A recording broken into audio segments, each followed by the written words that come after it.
clandestins inscrits sur le même fichier, mais pas les étrangers inscrits sur ce fichier. Je pense que il faut les expulser parce qu'il faut protéger évidemment nos compatriotes. Il faut fermer les 570 mosquées radicales. Il ne faut pas se contenter d'une charte de la laïcité qui a été mise en œuvre, mais dont ceux qui refusent de la signer, eh bien, peuvent continuer à œuvrer, peuvent continuer à recruter, peuvent continuer à prêcher, peuvent continuer à chercher des financements. Je trouve que nous ne sommes pas assez ferme sur ce sujet parce que le gouvernement actuel ne prend pas la mesure de la gravité de ce qu'est l'islamisme. J'entends, mais vous n'avez pas répondu à ma question sur les signes religieux. Allez-vous changer la loi? Moi, je suis contre l'interdiction. Je suis pour l'interdiction du voile dans l'espace public. Je l'ai dit de la manière la plus claire. Je pense que le voile est un uniforme imposé par les islamistes. Je pense que les grandes parties des jeunes femmes qui le mettent ne peuvent pas faire autrement en réalité, même si elles n'osent pas le dire, puisque celles qui ne le mettent pas, en revanche, témoignent du fait qu'elles sont isolées, du fait qu'elles sont insultées, du fait qu'elles sont mises de côté et accusées d'être impures. C'est ça, hein, je crois. Cette situation n'est pas admissible dans notre pays. Donc il faut libérer l'ensemble de ces femmes, il faut faire reculer les islamistes et pour cela, je le crois, il faut interdire le voile dans l'espace public. Emmanuel Macron, que ferez-vous si vous êtes réélu concernant le port du voile dans l'espace public? Resterez-vous au statu quo présent ou changerez-vous la loi? D'abord, je vous écoutais, vous faites avec beaucoup de clarté une démonstration, mais ce qui est inquiétant dans votre démonstration, c'est le chemin qu'elle emprunte. D'une question sur le voile, vous êtes passé au terrorisme pour revenir à l'islamisme et pour aller aux étrangers.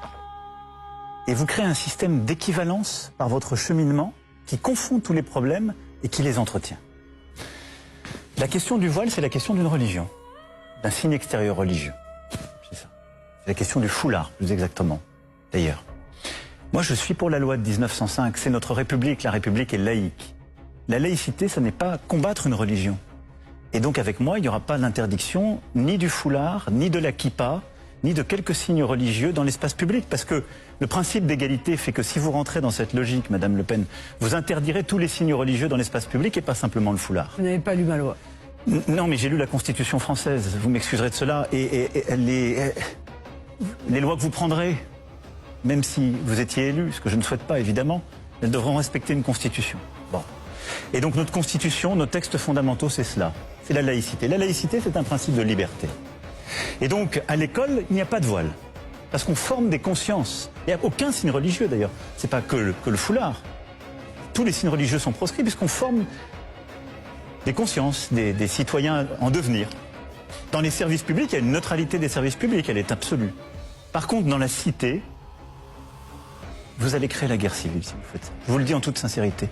Parce que ça veut dire que vous vous attaquez... C'est très grave ce que vous dites là, monsieur. C'est très grave parce que ce que vous proposez... C'est très grave parce que ce que vous dites, c'est qu'en réalité, les gens n'accepteraient pas de se soumettre à la loi. Ce que vous dites est très grave. Je vous le dis vraiment avec beaucoup... c'est vous qui... Non, interdire le voile... Vous êtes en train de dire... Vous considérez par anticipation qu'il y a un certain nombre de personnes qui refuseraient d'appliquer la loi. Madame Le Pen, je suis en train de vous dire que la France, patrie des Lumières, de l'universel, serait le premier pays au monde à interdire les signes religieux dans l'espace public. Le premier pays au monde. C'est ça ce que vous proposez. Ça n'a aucun sens. Ça n'est pas le respect de nos valeurs. Ce sera même infaisable. Combien de policiers et gendarmes... Nous avons été le premier pays au monde à mettre en place beaucoup de lois, vous savez. Oui, de liberté, de tolérance. Là, vous proposez une loi d'interdiction. C'est une loi de défense de la liberté. Non, c'est une loi de rejet, parce que vous confondez deux choses. Vous avez oublié ce que vous disiez sur le voile il y a quelques années? Non, madame, justement, je suis fidèle. Vous avez encore changé d'avis? Je suis fidèle à tout ce que j'ai toujours voulu et dit et défendu. D'ailleurs, j'aurais passé des lois si je pensais le contraire. Mais, Madame Le Pen, c'est pas la France de l'universalisme ce que vous proposez.